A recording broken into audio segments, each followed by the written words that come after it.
To say the initial contact from aliens was shocking would be an understatement of untold proportions. The initial communications made by the Taurians, so nicknamed by amateur astronomers who observed the torus shape of their ships, were credited with forestalling at least 2 armed conflicts about to bubble over in southeastern Europe and northern Africa. They also sparked a temporary, unspoken ceasefire in the rapidly escalating skirmishes between the United States and Chinese navies in the South China Sea. However, the aliens' language was complex and nuanced, being highly subjective and context-dependent.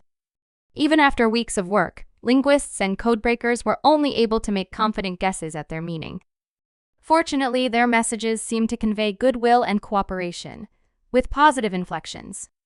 Their language was much more precise when discussing mathematical constants. Thus, when they shared the coordinates of what appeared to be their mother system, we were surprised to learn it was a mere dozen light-years away, practically neighbors in the context of the greater galactic expanse. Yet one area of confusion remained. The Taurians expressed an eager desire to speak with Earth's greatest, apparently assuming our fractured species had a single representative body or figurehead. We attempted to communicate that no such individual existed. However, due to either our poor grasp of their language or their equally tenuous understanding of our communication methods, a complex beamed ratio of atomic decays corresponding to specific isotopes, it was unclear if they understood. The Taurians just continued to insist on speaking with Earth's greatest. Scholars and translators were remarkably consistent in this interpretation, although they admitted room for error. When news of this exact request leaked, it spread like wildfire across the planet, sparking massive protests and heated debates. Presidents of the United States, China, and India argued fiercely over which nation could claim the title of greatest based on population, wealth, or influence. The arguments seemed destined to spark conflicts of their own, with numerous reports of clashes between protesters and counter-demonstrators, some in favor of, and others against, alien visitation. However, the Taurians broke the stalemate with a genial announcement. They would visit Earth to speak more with its greatest, and looked forward to doing so soon. The key word, more, was also polarizing. Translators confirmed its accuracy, fueling speculation that prior discussions with other nations had occurred. This sparked a new wave of accusations, with each country convinced others had secretly communicated with the aliens to form alliances behind their back while publicly lying about their ignorance. Despite these tensions, the world waited with bated breath for the Taurians' arrival as they began to descend.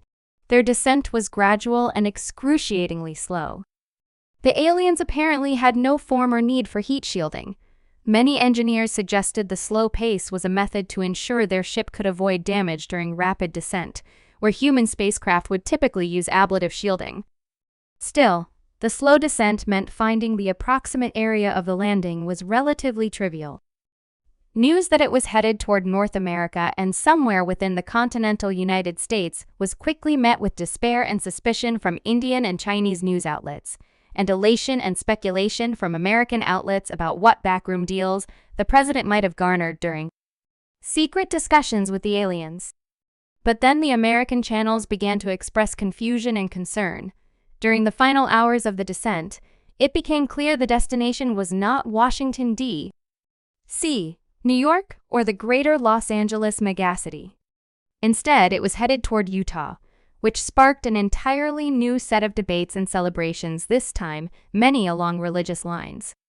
Some wondered if this was a divine gift for the Mormons, with several parish leaders calling for their followers to celebrate the arrival of what might be another lost tribe. Others were simply elated about the newfound influence their city and state leaders might soon wield thanks to such prestigious guests. Even these celebrations were soon riddled with uncertainty as the final landing place became clear, a desolate area of the central Utah wilderness. When the ship touched down and the Taurians first emerged, 7 creatures that appeared to resemble sea urchins of vibrant hues. However, they simply rolled past the assembled scientists, soldiers, and journalists who tried to communicate or even threaten them. The aliens simply moved on, unperturbed, and reached the aspen grove.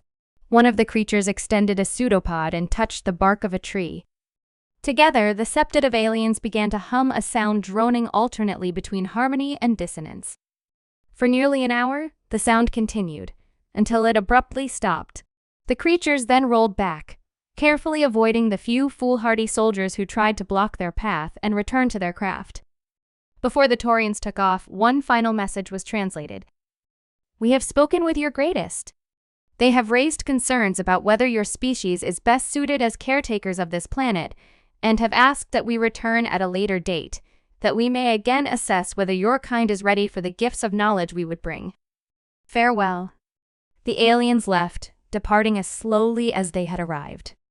Now, the discussion pivoted to botanists, arborists, and the Pando forest the aliens had spoken with.